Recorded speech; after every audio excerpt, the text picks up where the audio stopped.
Welcome to The Explainer. How often does a simple conversation at the dinner table actually lead to something that could change lives? Well, today we're diving into a story that starts in exactly that spot, with a single question that sparked a powerful new tool for community health. So, we're going to look behind the vision of a project called Dr Medibud, straight from its young creator. And get this story isn't about some big Silicon Valley disruption. It's about a mission that was born from empathy, from family, and a real desire to solve a problem right in their own community. All right, so every big idea has to start somewhere, right? A spark. Well, this one didn't come from a lab or some fancy boardroom. It came from a simple, everyday moment, a family dinner. This, right here, this is the question that kicked the whole thing off. And it's so powerful because it's the kind of question a young person asks before we all sort of learn to just accept that, yes, some systems are just broken. It cuts right through the status quo that so many of us just take for granted. And look, this wasn't just some abstract hypothetical question.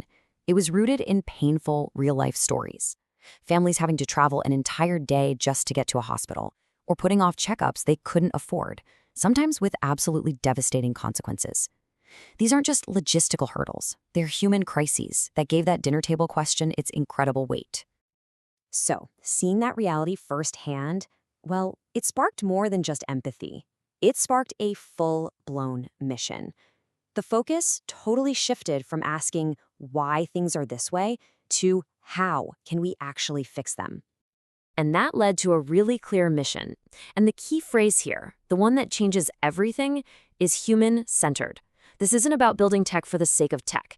It's about using technology as a specific tool to break down those barriers, distance, cost, language, that keep people from getting the care they need. And you know what's cool?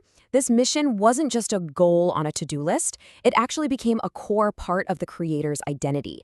Thinking of yourself as a builder of humane tech every single day, that embeds a deep sense of responsibility right into the work itself.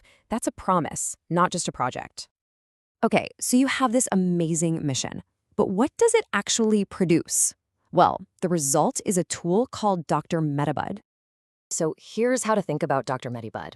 It's not trying to replace a doctor, not at all. It's more like a friendly digital front door to the whole healthcare system.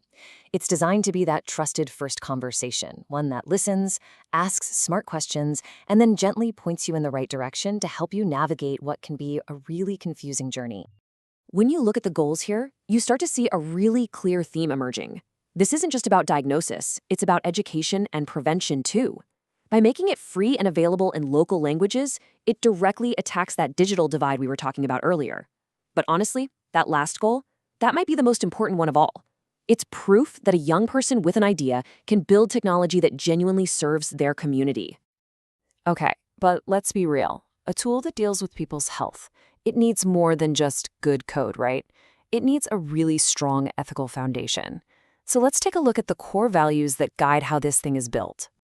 What's so powerful here is seeing how these abstract values, like kindness or integrity, become actual concrete actions. I mean, think about it. You can't really practice kindness by designing with your community if you don't first have the integrity to protect their privacy. And that curiosity, that willingness to fail and learn, it's kind of useless without the follow-through to actually ship the fixes. This isn't just some checklist. It's a whole system for building trust from the ground up. So, when we zoom out and look at this whole story, from that first question at the dinner table all the way to these core values, a pretty powerful formula for change starts to pop out. And this, right here, is really the heart of the story, boiled down into one simple equation. It's this idea that when you combine the fresh perspective that young people bring with the incredible power of technology, and you aim both of those things at a big, stubborn problem, well, you get the ingredients for some very real change. And really, this is the big takeaway. It's such a powerful reminder that you don't have to wait for someone to give you permission. You don't need a fancy degree. You don't need a specific title to start solving problems. This whole project proves that the only qualification you really need is the will to just begin. So we're going to end by flipping that same spirit of questioning back onto you. What's a problem in your world that maybe you've stopped questioning? And what's one tiny first step you could take, like today, to start building a solution for it?